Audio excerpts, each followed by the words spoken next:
அல்லு மணியோ பித்தல்ல கல்லாச்சல் பத்தல்ல இத நாங்க பண்ணல நீங்க கேட்டுக்கணும் சேனல்ல இத நாங்க பண்ணல நீங்க கேட்கணும் சேனல்ல அல்லு மணியோ பித்தல்ல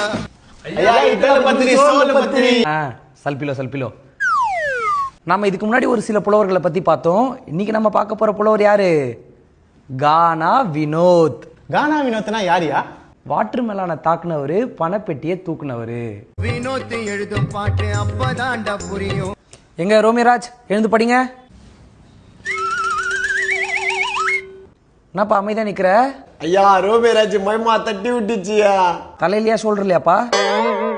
ஐயா ஃபீல் பண்ணாதப்பா, இதுக்கு தான் புலவன் அன்னைக்கே எழுதியிருக்கான். வாலிபனே வாலிபனே பொண்ணை நம்பி போவாதே. ஐயாவெல்லாம் பாரு, இப்போ வரைக்கும் சிங்கிளா தான் இருக்கேன். ஒரு பொண்ணு கூட நிமிந்து பார்த்தது இல்லையே.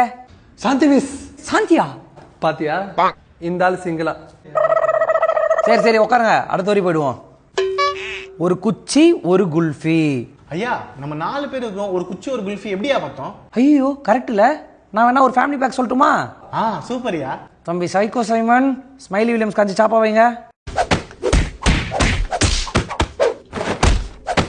அடுத்து, வாகனத்தில் போகும்போது நிதானம் தான் வேணும், அந்த நிதானமும் இல்லைன்னா மேலே தானே போகணும். அடடா, புலவர் இதுலேருந்து என்ன சொல்ல வரான்? வாழ்க்கையாக இருந்தாலும் சரி, வாகனமாக இருந்தாலும் சரி, நிதானம் இல்லை என்ன ஆகுமா? மேலே தான் போகணும். அப்போ நிதானமா இருந்தா எங்கேயா போகணும்? இந்த மாதிரி கேள்வி கேட்டால் நீ கிளாஸை விட்டு தான் போகணும். போறியா? அடுத்த வரி, வளைவில் முந்துகின்ற வாலிபனை கேளடா, நேரம் சரியில்லைன்னா ரோஜா பூ மாலடா. நம்ம ஏன் ரோஜா பூக்கு பதிலா சாமந்தி பூவோ மல்லிப்பூவோ போடக்கூடாது?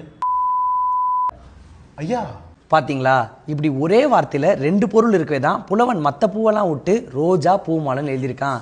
என்ன எழுதியிருக்கான்? ரோஜா பூ மாலையா. உங்களுக்கு இன்னும் இந்த மாதிரி வேற புலவர்களை வச்சு வீடியோ வேணும்னா மறக்காம ஃபாலோ பண்ணுங்க.